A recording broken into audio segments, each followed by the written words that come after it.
The question before us tonight is actually very, very important, and it's very, very important to you personally. I'm going to take us down from this sort of nuanced 30,000-foot view that we've had discussed thus far, and I'm going to take it down to what I like to call the practical level, the operator's viewpoint, because that's where I come from. That's what my job was. That's what I was charged to do.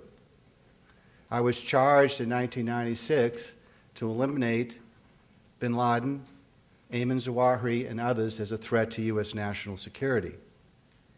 And I found myself in the enviable position of having traveled around the world and find members of al-Qaeda and gain their cooperation. And I can assure you, as I sit here tonight, being very proud of what the end result of that was, that I did not engage in any harsh interrogation techniques. It didn't involve sleep deprivation. It didn't involve threats from dogs. It didn't involve hijinks and all the other stuff that we've heard about. We have a deficit, ladies and gentlemen, that we are facing. And that deficit has to be that we do not have, as we sit here tonight, really good human intelligence. Yes, we spend an awful lot of money. We can intercept and suck up emails from all around the world, but we don't really know what we have. We have a very hard time processing what we have. And when you have the opportunity to sit across the table from a real member of al-Qaeda, a person who has raised their right hand and swore bayat or allegiance to Sheikh bin Laden, it's your obligation to get information from them and to ensure that that information is reliable. I would think even Rick would freely admit in some of his writings he has stated that harsh interrogation techniques typically don't work. In fact, rapport building is what works.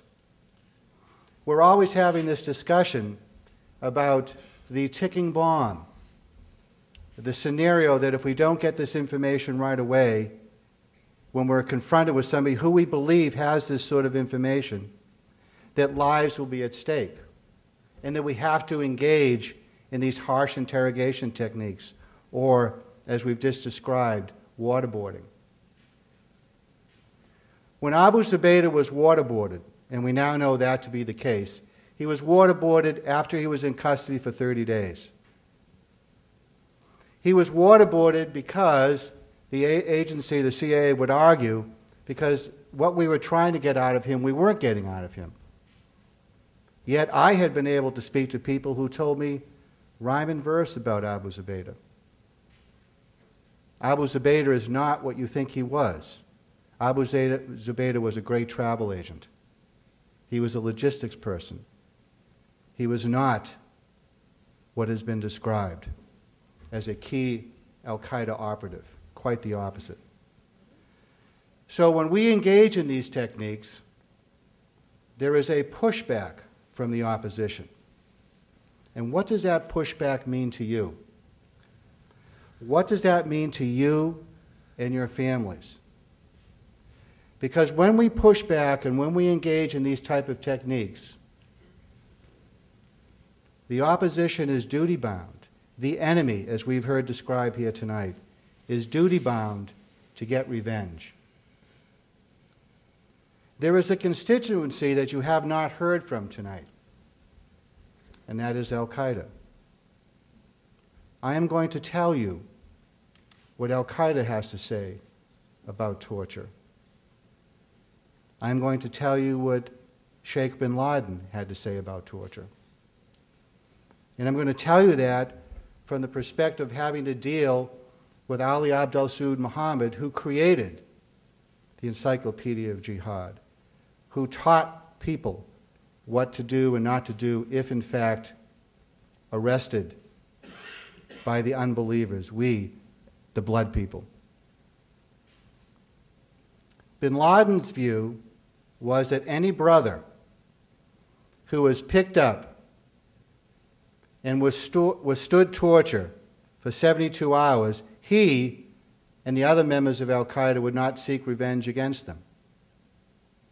Even bin Laden understood and did not take revenge against those who cooperated with the United States.